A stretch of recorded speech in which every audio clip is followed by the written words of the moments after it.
오늘 하나님이 주시는 말씀, 요한복음 14장 6절, 또 로마서 8장 2절, 그리고 요한일서 3장 8절 세 군데의 성경 구절을 저와 여러분이 한 구절씩 함께 합독하도록 하겠습니다. 먼저 요한복음 14장 6절 합독하겠습니다. 예수께서 이르시되 내가 곧 길이요 진리요 생명이니 나로 말미암지 않고는 아버지께로 올 자가 없느니라. 로마서 8장 2절 연이어 읽겠습니다. 이는 그리스도 예수 안에 있는 생명의 성령의 법이 죄와 사망의 법에서 너를 해방하였음이라. 요한일서 3장 8절입니다. 죄를 짓는 자는 마귀에게 속하나니 마귀는 처음부터 범죄함이라. 하나님의 아들이 나타나신 것은 마귀의 일을 멸하려 하심이라. 아멘. 우리 지난 주간에 죄란 무엇인가, 그리고 죄의 결과, 원죄와 자범죄에 대해서 말씀 나눴습니다. 근데 이제 죄가 이제 있고 큰데요. 너무 그러려고 이러지 말아야지 하는데 자꾸만 길어지는 것 같습니다. 말씀 증거를 너무 길게 하는 죄가 저에게 있기 때문에 한 주 동안 주 예수의 이름 붙잡고 회개 많이 했습니다. 그래서 오늘부터 새롭게 좀 갱신할 그런 마음과 중심을 가지고 결단하면서 나왔는데 흑암 결박해 주시기 바라고요. 오늘 하나님이 주시는 말씀의 제목은 도대체 예수 그리스도는 누구신가? 라는 제목의 말씀입니다. 교재가 13권이 있다 보니까 여러분에게 이제 빨리 전체를 좀 안내해 드려야 되겠다라는 그런 욕심이 좀 있었나 봐요. 그래서 좀 묶어가지고 좀 빨리 하려고 하다 보니까 제가 능력이 부족하다 보니 시간이 늘어나고 그랬던 것 같아요. 누군가 저에게 너무 길어요라고 항의하신 분은 없지만 제 마음에 괜히 찔리고 그렇더라고요.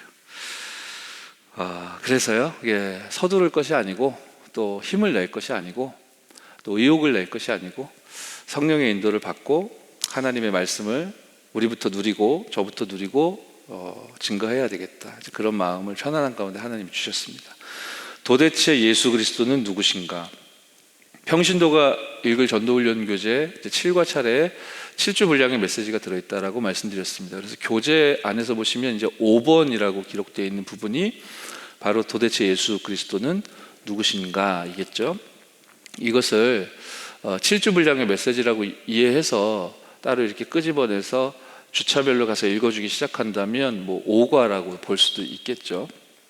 물론 저와 여러분들은 알고 아는 것을 넘어 믿고 또 누리고 계십니다. 도대체 예수 그리스도는 누구십니까?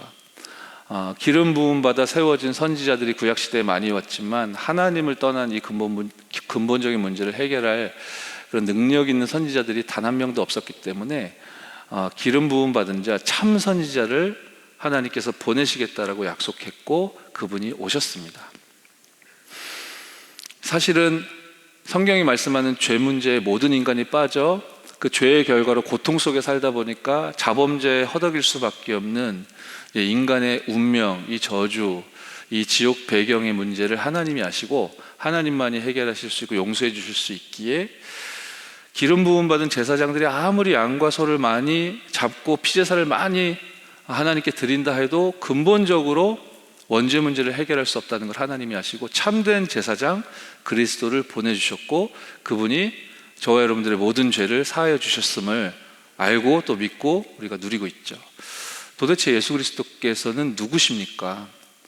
많은 선지자들이, 많은 제사장들이 왔었고 그리고 수많은 왕들이 세워졌었지만 눈에 보이지 않는 악한 흑암 저주의 세력, 사탄 마귀의 세력과 견주어 이길 수 있는 능력자가 단 한 명도 인간 중에서 나올 수 없는 걸 아시고 마귀의 권세를 약속대로 깨트리시고 멸하신 참 능력을 가지신 참된 왕, 그 그리스도를, 즉 참 선지자, 참 제사장, 참 왕 되신 이 삼중직을 완성하신 바로 예수가 여호와는 구원이시다, 여호와의 구원이신 그 예수가 삼중직을 완성하신 기름 부음 받은 자 참된 복음 그리스도이시다. 저와 여러분이 알고 또 믿고 누리고 있는 부분이죠. 그런데 이제 평신도가 읽을 전도훈련 교재 5번에 보시면 도대체 예수 그리스도는 누구신가? 라고 제목이 딱 적혀 있고 그 다음 줄에 이때는 좀 더 진지해야 한다 이렇게 적혀 있거든요. 죄의 기원에 대해서 복습해야 한다 이렇게 이제 적혀져 있습니다. 그러니까 언제 진지해야 된다는 뜻일까요? 도대체 예수 그리스도는 누구신가? 이 5번째 만남을 설명할 때에는 진지해야 한다, 그 뜻이겠죠. 그 진지하게 우리가 임할 때 무슨 부분을 정확하고 중요하게 전달해야 되는가라고 설명하는 거냐면은 죄의 기원에 대해서 복습해야 한다. 그리스도가 누구신가에 대해서 설명하기 위하여서는 죄가 무엇이냐, 죄의 기원과 본질과 죄의 그 결과가 어떤 것이냐, 이 설명을 진지하게 해야 된다는 거예요. 이제 그런 설명이 평신도가이고 전도훈련교재 속에는 이제 적혀 있죠. 그런데 우리가 이걸 현장에서 현장화 한다고 했을 때, 그렇게 생각해 보았을 때, 우리가 이제 복사를 해서 페이퍼를 새 가족에게 드릴 거 아닙니까? 이제 그 전달해 드리는 그 내용에 이때는 좀 더 진지해야 한다, 이런 게 적혀 있을 필요는 없잖아요. 그게 똑같이 적힌 채로 프린트돼서 새 가족에게 딱 전달됐는데 여러분이 뭔가 눈을 딱 정색하면서 진지한 표정과 말투로 죄의 기원에 대해서 이렇게 설명하기 시작하면 저같이 예전에 제가 못된 새신자였는데, 저같이 못된 새신자면 그거 보면서 이렇게 적혀있는 대로 지금 나를 꼬시려고 하는 거구나, 이런 딴 생각을 할 수가 있습니다. 딴 생각을 하는 게 문제라기보다는 그렇게 딴 생각을 함으로 말미암아 사단에게 틈을 줘서 말씀을 듣지 못할, 그날 하나님이 예비하신 말씀의 축복과 인도를 못 받을 가능성이 높기 때문에 이런 부분들은 하나님이 사역할 저와 여러분들을 가이드해 주시려고 교재에 이렇게 담아 주신 거니까 여러분이 이해하시면 되겠고, 현장에 이렇게 전달할 때는 메시지만 딱 뽑아가지고 출력해서 전달하고 드리는 게 좋겠죠. 이제 그렇게 현장에서 이렇게 사용하다 보니까 성도 여러분들과 함께 이렇게 나누게 될 마치 자료처럼 이렇게 만들어지기도 한 것인데요. 그 자료가 만들어진 건 그렇게 중요한 게 아니고, 현장에서 사용하다 보니까 저도 이제 그런 뭐라 그럴까요? 사용하면서 이렇게 하는 게 더 좋겠다, 이제 이런 경험과 체험의 기간이 있었을 거 아닙니까? 그래서 본래 교재 안에는 죄의 기원에 대해서 굉장히 강조하게 돼 있다. 언제요? 예수 그리스도가 누구신가에 대해서 설명하는 이 5번째 만남에서요. 그러면 우리가 1번부터 오늘 본론 메시지를 간단하게 좀 확인해 보도록 하겠습니다. 가장 좋은 것은 성구를 직접 같이 소리내어 읽고 그 읽은 본문에 대하여 이분과 포럼을 나누며 여러분이 덧붙일, 여러분이 전달할 메시지가 있으면 가만히 이렇게 전달하고 또 정리해주고 하는 방식이 가장 좋을 것입니다. 말씀 자체로 이 말씀 자체가 이분의 마음과 생각과 영혼 가운데 담길 수 있도록 기도하면서 전달하는 것이 가장 좋겠죠. 1번에 말씀하십니다. 죄는 어디서 왔는가? 도대체 예수 그리스도는 누구신가에 대해서 설명해야 될 때 죄의 기원에 대해서 진지하게 밝혀야 된다고 했고, 그래서 1번에 죄는 어디서 왔는가? 라고 이제 질문하고 있는 것이죠. 첫 번째 요한복음 16장 9절, 제가 이제 기록해 드렸지만, 죄에 대하여라 함은 그들이 나를 믿지 아니하며, 이렇게 말씀하시죠. 죄란 무엇입니까? 저와 여러분이 각자 생각하는 죄가 비슷할 수도 있고 다를 수도 있고, 비슷한 듯 하나 약간 미세하게 좀 다를 수 있거든요. 근데 성경이 말씀하는 죄는 무엇입니까? 요한복음 16장 9절 기준으로 보면 나를 믿지 아니하며, 하나님을 믿지 않는 것입니다. 그렇죠? 우리에게 익숙한 표현으로 하자면 이제 불신앙입니다. 사실은 그 불신앙 때문에 하나님을 믿지 않았기 때문에 하나님을 떠나게 된 거잖아요. 사단에게 속아, 사단의 거짓된 메시지에 귀가 더 솔깃하여 하나님의 말씀을 가치없이 여겨 버려버렸기 때문에, 즉 하나님을 향해서 불신앙한 거죠. 하나님의 말씀에 대해서 불신앙한 겁니다. 마귀의 메시지에는 내가 귀가 솔깃했는데 이미 주셨던 하나님의 말씀에 대해서는 불신앙한 것입니다. 그것은 왜 무서운 거냐면 그 말씀 주신 하나님에 대한 불신앙이기도 하기 때문에 사실 어떤 죄를 저질렀는지 실감 도무지 못했을 수 있습니다. 이 첫사람 아담과 하와가. 그런데 원죄는, 성경이 말씀하는 죄는 근본적으로 보자면 하나님을 믿지 않는 것, 하나님을 믿지 않기에 그 즉시 하나님을 떠나게 되고 하나님과 분리된 그 상태다라고 볼 수 있겠죠. 우리가 그 입장이 돼볼 수는 없겠지만 우리에게 너무 익숙한 예화를 상상을 좀 해보자면, 물고기가 낚시꾼의 낚시 미끼를 물고 이제 물 밖으로 이렇게 빠져나오게 됐을 때 막 퍼덕퍼덕거리잖아요. 우리는 그걸 보면서 막 싱싱하다, 맛있겠다 그렇게 하지만, 물 밖으로 이렇게 오르게 된 이후부터 이게 물고기가 얼마나 힘들까요? 모든 게 힘들 겁니다. 그죠? 이제 물 밖을 떠나본 경험도 처음일 것이요. 막 얼마나 그 처음 들리는 그런 환경의 소리들이겠어요. 막 장렬하는 태양도 아마 직접 맞아본 건 처음일 거고, 아마 모든 상황이 죽을 것 같은 그런 느낌일 것 같아요. 우리가 그 입장이 되어 볼 수는 없지만, 그런데 우리는 이제 그 물고기를 싱싱하다 하고 맛있겠다 하고 그렇게 막 침을 흘리면서 이제 보게 되죠. 이제 생명이란 조건이 제거되었을 때 모든 것이 이제 고통스러워지는 것처럼 성경이 말씀하는 죄는 하나님을 떠나는 건데, 왜 떠나게 됐냐? 하나님을 믿지 않고 하나님에 대해서 불신앙하게 되었기 때문에. 그런데 왜 불신앙하게 되어진 것입니까? 그것이 요한복음 8장 44절이잖아요. 마귀에게 속았습니다. 그래서 너희 아비가, 원래 우리의 아비는 우리 주 하나님이시고 또 주 예수 그리스도이시고 우리 안에 계신 성령님이 우리의 주인 되시고 우리 아버지이신데, 인간의 아비가 마귀가 되어져 버린 어처구니 없는 지금 상황이 발생한 거잖아요. 왜 이런 일이 벌어진 것입니까? 저와 여러분 잘 알고 있듯이 마귀의 거짓된 메시지에 유혹에 넘어가 이제 소가 무너졌던 것이죠. 그래서 너희 아비의 욕심대로 너희도 행하고자 하게 되어졌죠. 인간이 타락하고 무너져 하나님을 떠났기 때문에, 즉 죄란 하나님을 떠난 것이고, 그 죄 때문에 하나님을 떠나게 되어졌고, 사실 같은 상태라고 볼 수 있겠습니다. 이런 일이 왜 발생됐냐? 거짓의 아비, 처음부터 살인한 자, 거짓말하는 자, 마귀 사탄에게 속았기 때문에.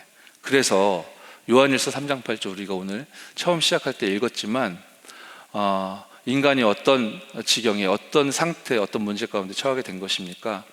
계속 죄를 짓는 자일 수밖에 없는 상태가 되어진 것이죠. 죄를 짓는 자의 상태에 계속 머무를 수밖에 없고, 그곳에 머무르는 사람은 마귀에게 속해 있을 수밖에 없는, 24, 25, 영원 마귀에게 속해 있을 수밖에 없는, 원죄와 자범죄 이 틀 안에 딱 묶여가지고요, 24, 25 영원 마귀에게 속해 있을 수밖에 없는. 그래서 모든 인간은 참 선지자가 반드시 필요한 존재가 된 것 아니겠습니까? 역발상해 보면요, 저주 멸망 가운데 빠진 것 같지만 이것을 하나님의 은혜 관점에서 보자면 모든 인간은 참된 선지자를 반드시 만나야 하고 참된 선지자가 반드시 필요한 그런 상태가 되어졌고요. 언제부터 말입니까?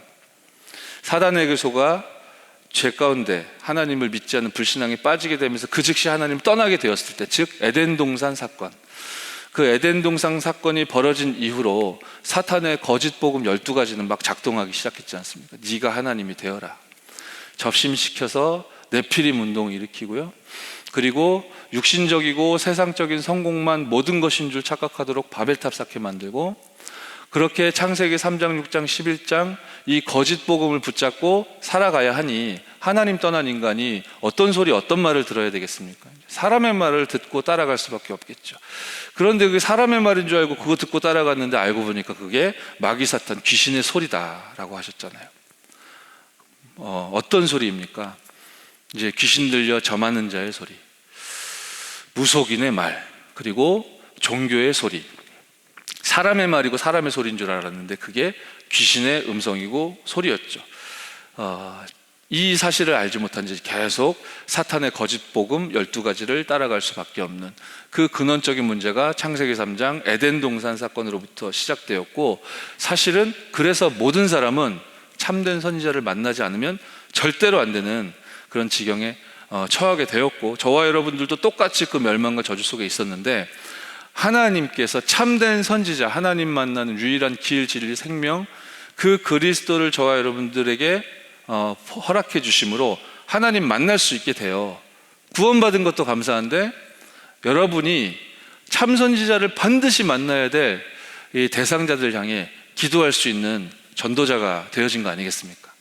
이 시간 오늘 참 선지자 되신 그리스도를 계속 증거하고 전달할 수 있는 현장의 문을 열어주옵소서. 기도 제목이 다시 한번 새롭게 회복되어지고 붙들려지고, 그 기도 속에서 여러분이 힘을 얻어 누리는 축복 회복하시기 바랍니다. 이렇게 우리는 구원받은 하나님의 자녀인 것도 감사한데, 에덴 동산 사건 이후로 발생된 싸움이죠. 원죄와의 싸움, 원죄와의 영원한 싸움. 그 싸움의 최전선에 참 선지자 되신 그리스도의 이 복음을 선포할 전도자로 하나님이 부르시고 세우신 것입니다. 여러분 한 사람 한 사람의 기도와 그 걸음이 하나님 보실 때 너무 중요하다는 사실을 알고 믿고 드리는 은혜 있길 바랍니다. 성경이 말씀하는 죄, 원죄 뭡니까? 사단에게 속아 불신앙, 죄 가운데 빠져 하나님을 떠난 그 상태를 의미하는 것이고, 이게 가장 무섭고 심각한, 그리고 성경이 계속 언급하고 있는 가장 중요한 중대한 죄다. 두 번째입니다. 이 죄 때문에, 원죄 때문에, 이 영원한 원죄 문제 때문에 그 죄의 결과 어떤 상황이 발생했습니까? 로마서 6장 23절 말씀하듯이 죄의 싹슨, 죄의 값은 반드시 치러야 되는데 그게 사망입니다. 죽음으로 끝나지 않습니다. 아유 너무 힘들고 그냥 스스로 내 운명을 정리해야 되겠다, 그릇된 선택을 하는 안타까운 영혼들이 많은데요, 죽어서 끝나지 않죠. 죽어서 망하는 겁니다. 사망, 죄의 싹슨 사망이죠. 그러면 저와 여러분은 어떤 편에 서야 하겠고, 어떤 편에 서도록 기도하고 심부름해야 되겠고, 인간은 사실 어느 편에 서야 하는 것입니까? 죄의 값을 치르는 사망의 자리입니까? 아니면 로마서 6장 23절 중후반절에 말씀하고 있듯이 하나님의 은사 편입니까? 그리스도 예수 우리 주 안에 있는 영원한 생명편에 인간이 서는 것이 옳겠습니까? 아니면 죄의 값, 죄의 싹슨 사망인 편에 서는 게 옳겠습니까? 당연히 하나님의 은사, 영원한 생명, 그 편에 하나님이 저와 여러분을 세우셨는 줄 믿으시기 바랍니다. 그리고 이 믿음이 전달되어지고 고백되어질 수 있도록 저와 여러분들의 기도와 그 헌신과 그 걸음이 가장 축복된 걸음이 되어질 줄 믿고요. 사실 이렇게 하나님의 은사편에, 영원한 생명, 이 그리스도, 이 언약 편에 내가 서야 한다고 믿고 누리고 있지만, 때에 따라서 우리는 자꾸만 내 생각에 자꾸만 묶이게 되죠. 내 생각에 묶이게 되다가 또 다른 사람의 생각 때문에 자꾸만 갈등과 상처와 번민과 다툼 속으로 나도 모르는 사이에 끌려 들어가기도 합니다. 내 생각과 다른 사람의 생각, 이게 전부 다 육신적인 생각이고 인본주의적인 생각이고 근거도 불분명하고 불충분한 굉장히 불건전한 생각의 가능성이 높은, 그죠? 불건전한 신비주의적인 감정적인 그런 결론을 낳게 될 가능성이 높은, 근거 박약한 그 뭔가의 근거를 붙잡고 내 생각 또 다른 사람의 생각, 이 안에서 갈등하는 경우가 우리에게도 많이 있단 말이죠. 사실은 하나님의 은사 편에 서는 것이 아니라 자꾸만 죄의 편에 저와 여러분들이 서게 된단 말이에요. 그래서 하나님이 말씀을 주시지 않았습니까? 내 생각도 아니고 다른 사람의 생각도 아니고 하나님의 생각, 하나님의 뜻과 계획과 하나님의 생각, 하나님께서 원하시는 것은 무엇입니까? 여러분 기도에서 응답받는 승리 누리시길 바랍니다. 내 생각만 계속하다 보면 복잡해집니다.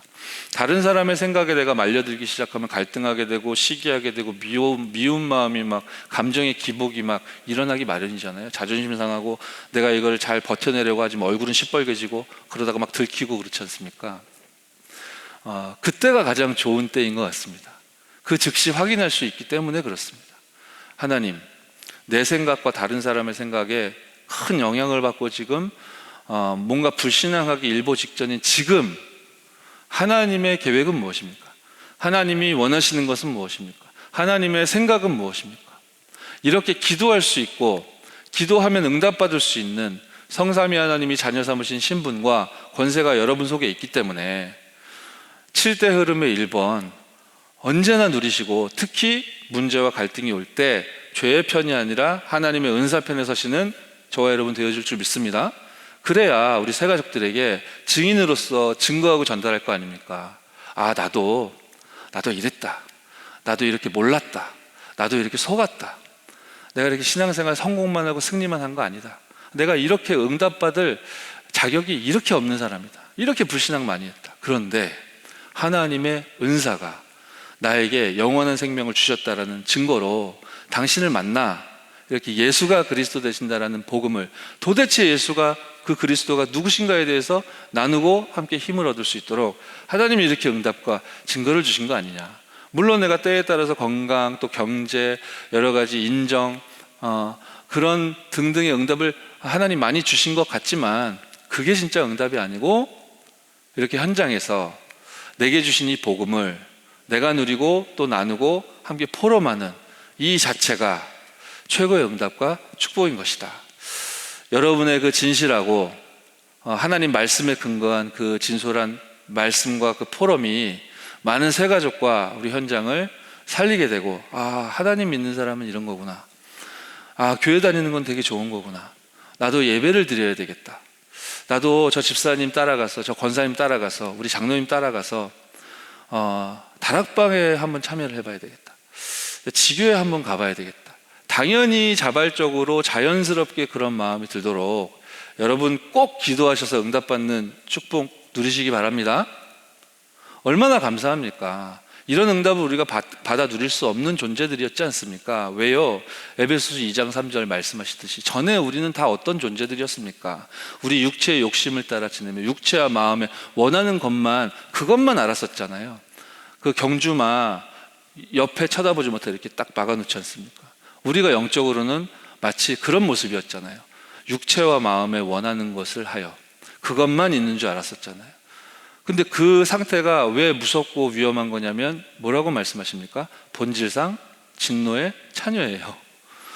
뭘 하든지 뭘 성공시키든지 얼마나 많은 칭찬을 받았든지 상관없습니다. 본질상 진노의 자녀이기 때문에 필연코 진노는 임할 수밖에 없는 그 지경에 저와 여러분들이 처해 있었지 않습니까? 즉 저와 여러분이 참된 제사장, 기름 부음 받은 자, 참된 제사장, 우리의 모든 죄를 용서해 줄 수 있는 능력과 권한을 가지신 그분을 반드시 만났어야만 했던 그런 존재가 바로 저와 여러분이었고, 그 참 제사장 만났기 때문에 우리의 모든 원죄부터 시작해 자범죄까지 우리의 연약함을 모두 깨끗이 사하여 주셔서 구원받은 것도 감사한데 이 참 제사장 되신 그리스도를 말할 수 있도록 하나님의 은혜를 주셨으니 하나님 주시는 힘을 얻으시고 지금 이 시간도 참 제사장, 참 선지자 되신 그리스도 누리시고 이 그리스도를 말하는 현장이 회복되어지는 은혜 있을 줄 믿습니다. 한번 이런 생각 해볼 수 있을 겁니다. 저와 여러분은 아마 교회 다니신 지 한 1년 이상 되셨을 겁니다. 3년 이상, 5년 이상, 10년 이상, 20년 이상 평생 교회 다니신 분들도 계실 겁니다. 이제 우리는 교회 생활을 잘 알고 익숙하죠. 신앙생활을 오래 했습니다. 뭐 많이 알지는 않지만 성경에 대해서도 알고 말씀의 흐름을 따라갈 수 있는 힘과 여유도 많이 하나님께서 허락해 주셨습니다. 그런 우리끼리 모여서 계속 예수는 그리스도라고 대화 나누고 포럼하고 해도 계속 힘을 얻어야 마땅할 것입니다. 아멘? 그런데 간혹 우리가 계속 그리스도를 말하는데 뭔가 영적인 분위기는 무미건조해지는 것 같은 그런 느낌적인 느낌도 있잖아요. 그렇게 말은 안 하지만 저 소리 또 하는구나, 본능적으로 그렇게 내 마음과 생각에서 반응하는 때도 있잖아요. 그래서 메시지 이제 시작됐는데 내 펜은 이미 메시지 거의 다 받아 적어 놓은 그런 상황도 있잖아요. 알고 있다고 생각하고 익숙하다고 생각하고, 그래서 그럴 리는 없지만 만에 하나 우리 속에 이렇게 지겹다 이런 마음이 들 수도 있을 겁니다. 그럼 이거는 심각한 얘기잖아요. 복음을 말하고 복음을 나누고 복음을 포럼하는데 우리가 뭔가 심심하다라고 느낀다면 이거는 보통 문제가 아니지 않습니까? 이 보통 문제가 아니고 이거에 대해서 제가 다 논하기도 어렵고 이거 가지고 어떻게 해답을 말할 수 있을까요? 저도 잘 모르겠습니다. 그런데 이제 한 가지 아는 것 증언을 드리자면, 여러분 삶의 현장에 우리에게 맡겨진 그 현장에서 이 복음을 여러분만큼 풍성하게 듣지 못했고 누리지 못하고 있는 사람을 하나님의 은혜로 이렇게 만나게 해주셔서 여러분이 잘 알고 있는, 너무 많이 들었고 아주 외우고 있을 만큼 아주 각인뿌리 체질되어진 그 참 복음을 여러분만큼 듣지 못한 그 사람에게 이렇게 말하게 된다면 그럼 얘기는 달라지게 될 겁니다. 그렇게 말해주는 그런 현장이 하나 둘 예전에 여러분들에게 풍성했듯이 지금도 그렇게 누려지고 회복되고 작동되고 있다면 계속 그리스도를 말해도 지치거나 지겹거나 또 한 얘기 또 하는 것 같은 그런 불신앙 속으로 빠져들지 않아도 된다라고 저는 알고 믿는데, 여러분도 아마 그러실 테죠. 그러니 당연히 여러분들의 삶의 현장에 뭐를 해내자는 것이 아닙니다. 많이 해야 한다는 것이 아닙니다. 열심히 하셔야 된다는 뜻이 아니라요, 우리 다시금 주신 언약, 이미 받은 언약 굳게 붙잡고 하나님 말씀 운동이 회복되게 하옵소서. 다락방 운동이 회복되게 하옵소서. 하나님이 주신 힘을 공급받는 현장이 회복되게 하옵소서. 그 현장이 살아나 많은 빈 곳이 그 불신자들이, 그 영혼들이 살아나는 본질상 진노의 자녀에서 구원받은 하나님의 자녀로 그 운명이 뒤바뀌는 그 생명의 축제가 어떤 프로그램이나 우리 열정이나 우리의 방법이나 우리 성공시켜야 되겠다라는 그런 동기가 아니라 하나님의 역사, 성령의 역사로 말미암아 원죄와의 영원한 싸움에서 하나님은 승리할 수 있도록 우리에게 복음을 주셨사오니 이 참 제사장 되신 그리스도를 날마다 증거하게 역사해달라고. 기도가 회복되는 은혜 있기 바랍니다. 우리 뇌에 각인된다는 거 진짜 보통 일이 아닌 것 같아요. 제가 어제 우연히 유튜브에서 그런 걸 왜 만들었는지 모르겠는데 너무너무 매운 라면을 만들었더라고요, 어떤 회사에서. 그래서 그 너무너무 매운 라면을 얼마나 매우냐면요, 그 매운 지수를 스코빌 지수라고 한대요. 진짜 매운 청양고추 이런 거 있잖아요. 그게 스코빌 지수, 그 매운 지수로 했을 때 3,000에서 한 8,000 된대요. 그 재는 기준이 있겠죠. 근데 그 매운 라면을 만들었는데 그 라면 스코빌 지수가 12만 8,700 막 이렇대요. 진짜 매운 청양고추가 8,000인데 얘는 12만이 넘으니 얼마나 맵겠습니까? 상상은 되시죠? 또 그거를 이제 사다가 유튜버들이 손님 끌어야 되니까 그 매운 걸 끓여가지고 막 이제 먹는 거를 이렇게 영상으로 컨텐츠로 만들어가지고 이렇게 올라와 있던 게 있더라고요. 제가 우연히 지나가다 이렇게 봤어요. 나도 모르게 호기심이 이렇게 봤는데 그냥 화면에 라면 먹는 장면을 제가 본 거 아닙니까? 그리고 이게 이제 매운 라면이다 막 얘기해주고 제 뇌는 이게 매운 거구나 라고 이제 이해하고 이제 받아들이고 있는 거죠. 야, 제가 텔레비전 보면서 이렇게 뭐 맛있는 거 먹을 때 막 군침 돌고 이런 경험은 있는데 굉장히 색다르더라고요. 그 매운 라면 먹는 그 유튜브 영상을 한 3분 봤는데 제 이마와 막 머리에 땀이 막 송글송글 맺히더라고요. 제가 먹은 것도 아니고 그게 얼만큼 매운 건지 제가 진짜로 실감하고 있는 것도 아닌데 제 뇌가 반응해가지고 진짜 실제로 제가 매운 거 먹었을 때만큼 막 땀이 나더라고요. 야, 이 뇌에 무엇이 각인되었는가, 또 무엇이 뿌리 내려져 있는가, 그리고 무엇이 체질화될 만큼 이렇게 저의 뇌를 이렇게 움직이게 만들고 있는가. 너무너무 이게 무섭고 중요한 거구나, 그런 생각을 별것 아닌 에피소드였지만 잠시 생각하게 되었는데요. 우리 다음 세 번째 한번 보실까요? 그렇습니다. 우리는 어찌 보면 절대로 불가능합니다. 우리 영적인 문제 어떻게 해결할 수 있을까요? 사단이 거짓말 너무 잘하기 때문에 거짓 복음 12가지는 우리가 구분할 수 있게끔 쉬운 문제로 우리에게 여기저기 함정 올무틀로 놓아놓지 않았을 것입니다.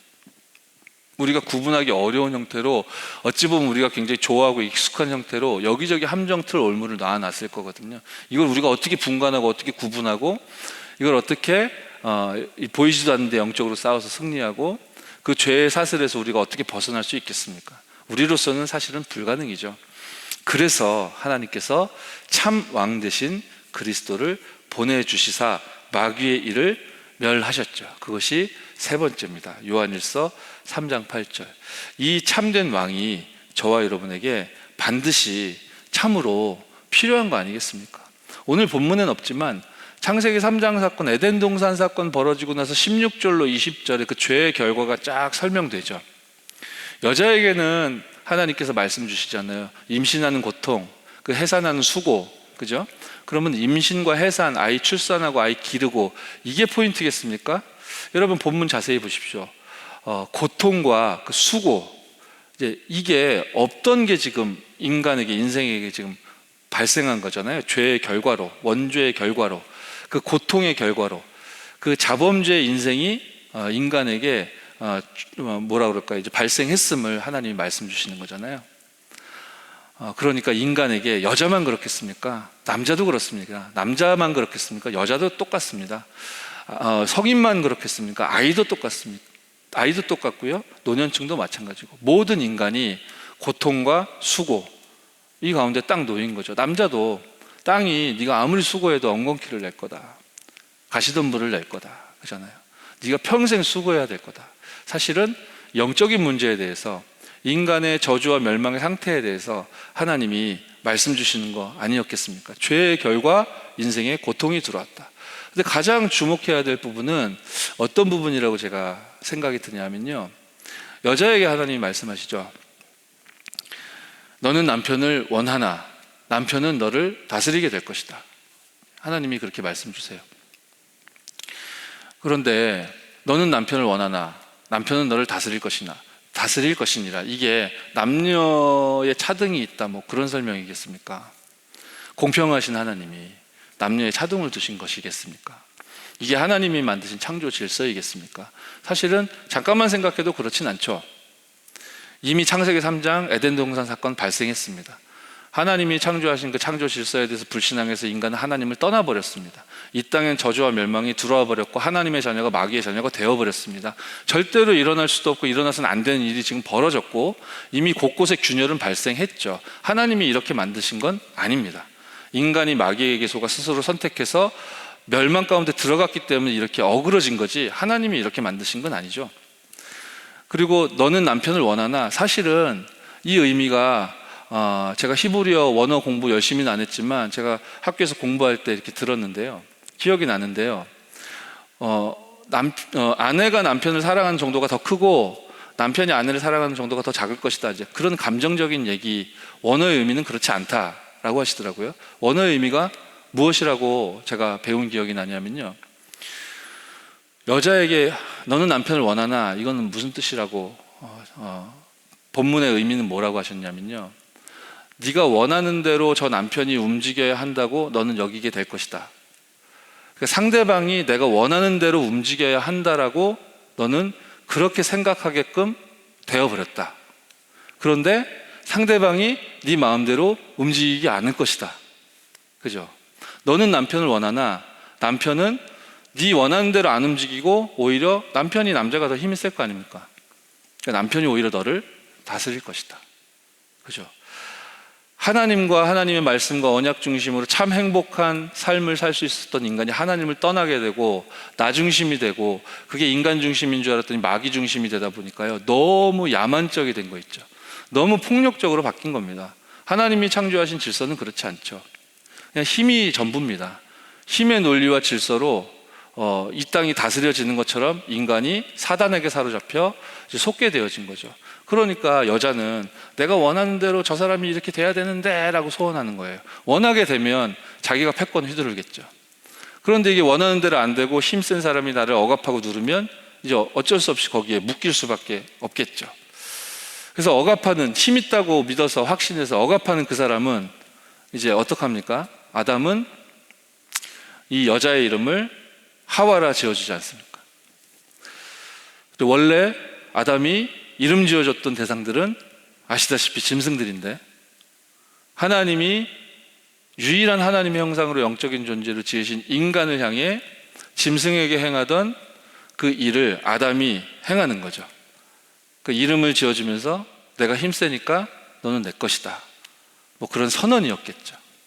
그러니까 아담도 하와도 여자도 남자도 어떤 문제 가운데 지금 빠진 것입니까? 죄의 결과로 고통스러우니까요, 점점 더 힘을 내서 나 중심으로 가는 겁니다. 내 마음대로 돼야 하는 겁니다. 내 마음대로 안 되면 신경질 나는 거죠. 근데 내가 힘이 있어서 내 마음대로 이 상황을 만들게 되면 내가 하나님이 된 것처럼 하나님의 자리에 서서 주인 행세를 하는 것, 이렇게 영적 문제 가운데 인간이 놓이게 되었음을, 그 죄의 결과로 이런 고통스러운 지경에 처하게 되었음을 하나님이 창세기 3장 16절로 20절에 말씀하시는 거 아니겠습니까? 그렇습니다. 여러분, 우리 자녀들을, 또 아내를, 또 남편을, 우리 가족들을, 우리 지인들을 바라보고 생각하고 판단하고 여러분들이 생각하실 때 나 중심으로 생각하느냐, 내 생각 중심으로 지금 판단하고 있느냐, 아니면 다른 사람의 생각 때문에 내가 고통스럽게 휘둘리고 있느냐, 여러분들 가만히 하나님 앞에 여러분의 생각과 마음을 멈추시고 기도하시기 바랍니다. 그 속에서 내 생각이 아니라, 내가 원하는 대로가 아니라 하나님의 계획은 무엇입니까? 하나님의 생각은 무엇입니까? 그 언약을 회복하시고 그러면 이내 구원받은 하나님의 자녀에게 예수 이름으로 기도하면 응답 주시는 이 하나님이시기 때문에 하나님이 여러분 마음과 생각 가운데 머무시는 그 보혜사 성령으로 말미암아 모든 것을 가르치시고 지키게 생각나게 하실 거 아닙니까? 약속이 그렇지 않습니까? 이제 기도에서 응답받아 내 생각이 아니라 다른 사람의 생각이 아니라 하나님의 계획과 생각, 그 하나님이 주시는 응답과 해답 속으로 들어가는 참 왕, 참 제사장, 참 선지자, 그 답을 향해 나아가는 저와 여러분 되어주실 줄 믿습니다. 이렇게 안 하면 큰일 납니다. 이렇게 안 하면 우리는 운명의 영향을 계속 받게 될 것입니다. 이렇게 안 하면요, 우리의 뇌에 틀리게 각인되고 뿌리 내려진 일들이 우리의 운명이 되고 체질이 되어질 것만 같은 일들이 벌어질 거라니까요. 큰일 나는 겁니다. 죄를 짓는 자 마귀에게 속하였나니, 이런 스러운 일들이 계속 우리를 붙들게 되고 묶게 될 것입니다. 이 일을 막고 저와 여러분들을 건지시고 참된 응답을 허락하시기 위해 그리스도, 참된 삼중직을 완성하신 모든 문제 해결자 되시는 그 그리스도를 허락하여 주셨으니 누리시고 기도하시고 또 응답 받으시고 이 그리스도를 증언하시는 저와 여러분 되어줄 줄 믿습니다. 자, 마지막 네 번째인데요, 예수 아니고는 구원받는 길이 없죠. 요한복음 14장 6절, 얼마나 우리가 잘 아는 본문입니까? 그런데 이 예수님의 말씀이 어떤 배경 속에서 등장하게 된 것인지 저와 여러분 잘 아시지 않습니까? 요한복음 14장 1절로 11절 쭉 보시면 예수님이 하나님의 나라에 이 하나님의 백성들, 자녀들을 위해 예비하신 처소에 대해 이렇게 설명하시고, 너희들을 이끌고 내가 가게 될 그 길을, 그 땅을 너희들이 안다라고 이렇게 영적인 메시지 주시는데, 제자 중에 도마라는 제자가 아니 어디로 가시는지 우리가 모르는데 왜 우리가 안다고 하십니까? 모르는데요 라고 도마가 대답하잖아요.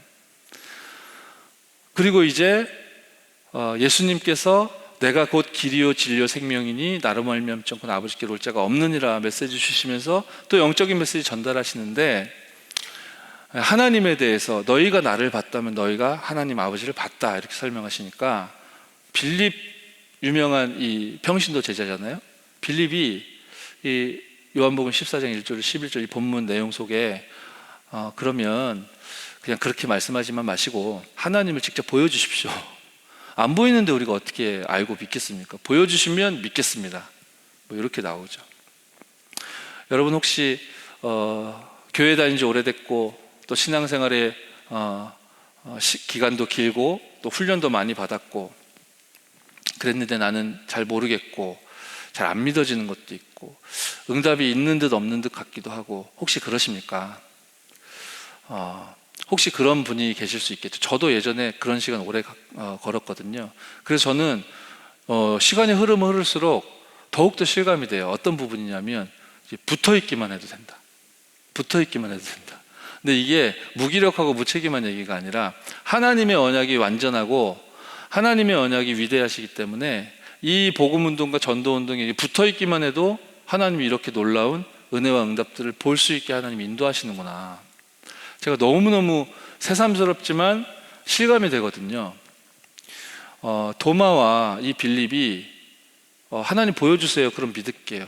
우리가 도대체 어디로 간단 말입니까? 237 치유싸움이 그게 무슨 너무 허황된 거 아닙니까? 뭐 청사진을 보여주시든가 그럼 어떻게 된다는 말입니까? 그래야 믿을 거 아닙니까? 라고 이렇게 불신앙하고 있었잖아요. 근데 이렇게 불신앙했던 도마고 빌립이었는데 이들의 이후 이야기가 어떻게 되었는지 저와 여러분 흐릿하게나마 아시지 않습니까? 정확히 아시는 분들도 있겠지만, 근데 이분들이 언약의 여정에서 이탈했습니까? 이분들이 정말로 이 복음을 믿고 누리는 그 대열에서 이탈했습니까? 아니잖아요. 이분들이 정말로 이 사도의 길을 걷게 되고, 이분이 또 평신도 이 빌립 출산 사마리아 성에 가서 그 지역 복음화를 행하시는 그리스도 성령의 역사를 체험하게 되고, 이분들이 진짜 응답을 받게 되잖아요. 말하자면 가나안 땅을 들어가지 않습니까?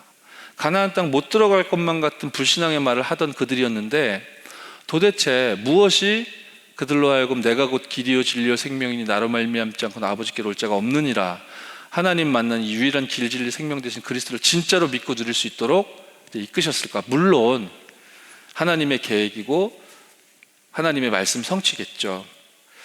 이 도마와 빌립이 그냥 제가 본문 보니까 이런 느낌이 들더라고요. 이렇게 계속 불신앙했지만 한 가지 잘한 게 있구나. 계속 예수님 곁에 있었다. 계속 예수님 따라다녔다.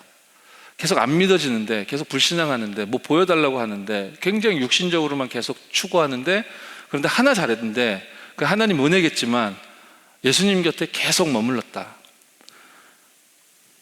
결국 길, 진리, 생명 되시는 그리스도 이외에는 하나님 만날 길이 없다라고 주셨던 이 말씀이 이들에게도 성취되었구나. 그래서 여러분, 우리가 머물고 있는 이 자리가 바로 영적 서밋의 자리요, 이 예배자의 축복을 누리고 있는 지금 오늘 이 시간이 여러분들에게 응답 중에 응답이신 줄 확인케 되는 그 증거의 날이 반드시 오게 되어질 줄 믿습니다.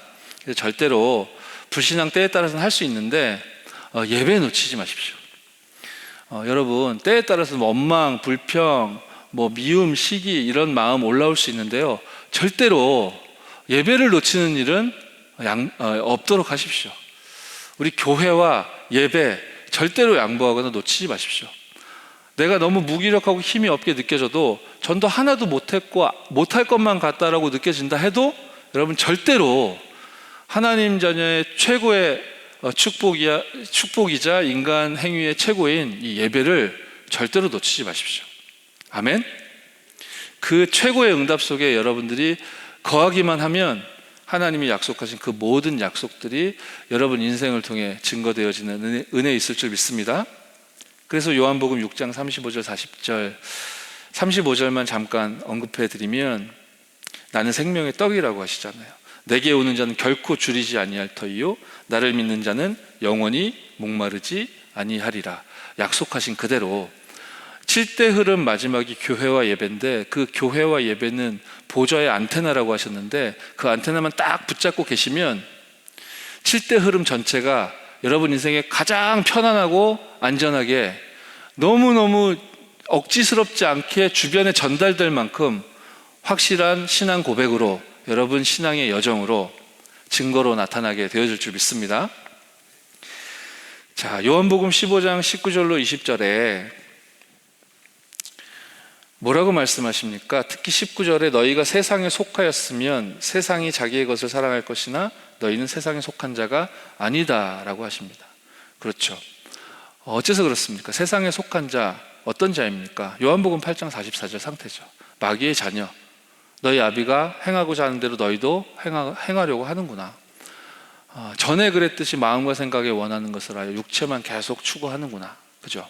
그것이 세상에 속한 자의 영적인 상태일 텐데, 저와 여러분 이제 그러지 않아도 되잖아요. 내가 원하는 대로 저 사람이, 이 상황이 움직여야만 속이 후련하고, 그게 내가 사는 내 생의 메시지로 붙잡고 나 중심으로 살지 않아도 되는, 여러분은 참 선지자, 참 제사장, 참 왕 되시는 그리스도를 만난 그리스도로 말미암아 구원받은 하나님의 자녀 아닙니까? 그래서요, 세상에 속한 자가 아니기 때문에 때에 따라서 여러분 삶에 어떤 핍박이나 어려움이나 고통스러운 문제가 다가올 수도 있겠죠. 우리 새가족들에게도 그럴 수 있습니다. 그런 갈등이 찾아올 수 있겠죠. 그러면 본문 읽으면서 포럼하고 나눌 수 있어야 하겠습니다. 요한복음 15장 20절에 예수님이 말씀하시잖아요. 나는 예수 그리스도가 도대체 누구신지 아는데 왜 나는 아는데 이렇게 어렵습니까? 라는 질문에 예수님이 대답하시는 장면입니다. 뭐라고 하십니까? 내가 너희에게 종이 주인보다 더 크지 못하다 한 말을 기억하라. 종이 주인보다 더 크지 않은 거 아니냐. 그런데 사람들이 나를 박해하지 않냐라고 하시죠. 너희도 박해할 것이다. 예수님이 주인이시고 우리가 종이잖아요. 종이 주인보다 크지 않잖아요. 근데 우리 주인 되신 그리스도께서 박해, 핍박 받으셨잖아요. 그 이름으로 인하여 그 종들도 핍박을 받게 될 것이다. 근데 그게 결론이냐? 아니요. 20절 말미에 뭐라고 하십니까? 내 말을 지켰은즉 너희 말도 지킬 것이다 라고 하시죠. 결국 말씀은 성취되게 되어져 있고, 구원받은 하나님의 자녀인 여러분을 통해 전달되는 그 말씀이 현장을 반드시 살리게 되어질 줄 믿습니다. 우리는 사탄의 거짓 복음이 아니라 하나님의 참된 복음, 삼중직을 완성하신 모든 문제 해결자 되시는 그 예수를 그리스도로 믿는 그리스도의 증인인 줄 믿습니다. 증인된 여러분을 통해 증인적인 메시지가 전달되어 또 다른 증인들이 계속적으로 파급되고 확산되어지는 참된 응답이 열심히 말고요, 당연하게 여러분 삶의 현장에서 나타나는 은혜 있길 바랍니다.